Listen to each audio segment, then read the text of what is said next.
नमस्कार मैत्रिणींनो, मी दीपाली तुमचं दीप्स कॉर्नरमध्ये स्वागत करते। आज आपण पाहणार आहोत मटार अंडा भुर्जी। त्यासाठी मी 2 कांदे बारीक चिरून घेतलेले आहेत, 5 ते 6 हिरव्या मिरच्या मी बारीक कट करून घेतलेल्या आहेत, वाटाणे मी उकडून घेतलेले आहेत। आता ते मिक्सरमधून थोडेसे जाडसर आपल्याला फिरवून घ्यायचे आहेत।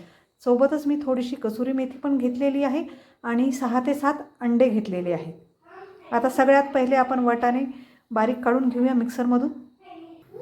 अशा पद्धतीने आपल्याला वाटाणे जाडसर फिरवून घ्यायचे आहेत। आता एका कढईमध्ये मी 3 चमचे तेल घेतलेले आहे, त्यात टाकत आहे मी मोहरी आणि सोबतच थोडंसं जिरं। आता यामध्ये घालत आहोत आपण बारीक चिरून घेतलेला कांदा। कांदा छान असा लालसर आपल्याला परतून घ्यायचा आहे। टाकूया आपण चिरून घेतलेल्या बारीक हिरव्या मिरच्या। मिरच्या व्यवस्थित आपल्याला होऊ द्यायच्या आहेत तेलामध्ये।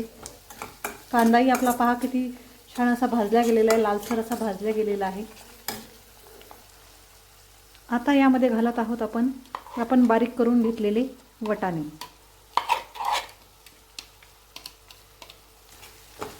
हे 3 ते 4 मिनिट व्यवस्थित आपल्याला तेलामध्ये भाजून घ्यायचे आहेत कांद्याबरोबर। आता यामध्ये टाकूया आपण हातावर चुरगळून घेऊन कसुरी मेथी। सोबतच यामध्ये टाकूया आपण थोडंसं हिंग, तोही व्यवस्थित मिक्स करून घ्यायचा आहे आपल्याला। आता यामध्ये टाकूया आपण थोडीशी हळद आणि 1 ते सव्वा चमचा लाल तिखट। इथे मी तिखट कमी घालत आहे कारण आपण यामध्ये हिरवी मिरची सुद्धा घातलेली आहे। आता आपण इथे टाकत आहोत चवीपुरतं मीठ। हे सुद्धा आपल्याला व्यवस्थित मिक्स करून घ्यायचे। आता यामध्ये टाकूयात आपण अंडे फोडून। अशाच पद्धतीने बाकी सुद्धा अंडे आपल्याला यामध्ये फोडून टाकायची आहेत। सगळे अंडे आपण फोडून घेतलेले आहे। हे आता व्यवस्थित आपण यामध्ये मिक्स करून घेत आहोत आणि भुर्जी आपल्याला ड्राय होईपर्यंत आपल्याला हे हलवत राहायचं आहे।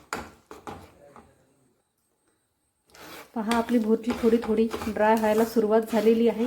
याला सारखं असं हलवत राहायचं आहे। आता ह्या स्टेजला आपल्याला